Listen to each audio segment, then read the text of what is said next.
আল্লাহ দেখতে পারে না, একের পর এক দাতা সন্তান করে চলেছেন আপনার ঘরের জন্য, ওযুখানা নির্মাণের জন্য।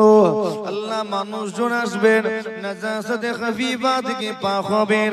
আল্লাহ আপনার ঘরে গিয়ে নামাজটা আদায় করবেন। ও বিল্লাহ, আপনার হাবিব জানিয়ে দিয়েছেন পবিত্রতা হলো ঈমানের অঙ্গ।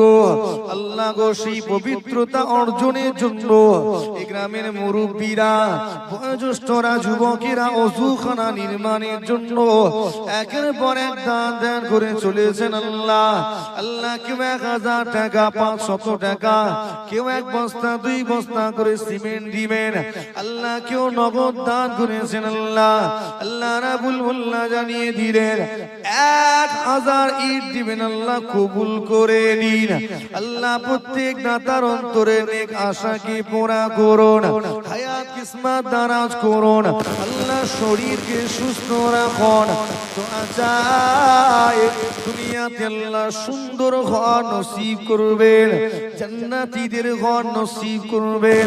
আল্লাহ নামাজির ঘর বানাবেন, জাকিরিনের ঘর বানাবেন।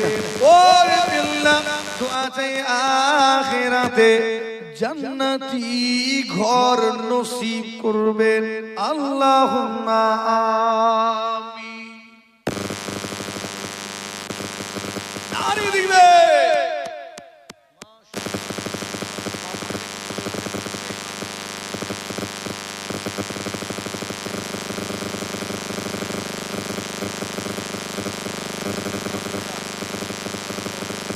পাঠিয়েছেন 10 টাকা, 20 টাকা, 50 টাকা, 100 টাকাও আছে, খুচরো আছে। দোয়া চাই আল্লাহ মা বোনেদের নগদ এই দানগুলোকে কবুল করে নেন। বলি না আল্লাহুম্মা আল্লাহুম্মা আমিন।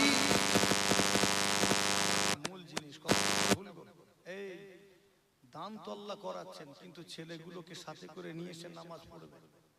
আচ্ছা, কোন কোন বাপের বিশ্বাস আছে যে আমার মওতের পরে আমার ছেলেটা ফজরের ওয়াক্তে মসজিদে গিয়ে নামাজ পড়বে? কোন কোন বাপ বিশ্বাস করেন? একটু হাত তুলবেন তো।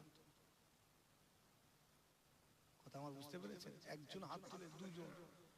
এই দুজন বিশ্বাস করে যে আমার ছেলেটা আমার মওতের পরে ফজরের ওয়াক্তে মসজিদে যাবে, নামাজটা আদায় করবে। বাকিগুলো আমরা সব পিতা হয়েছি তো।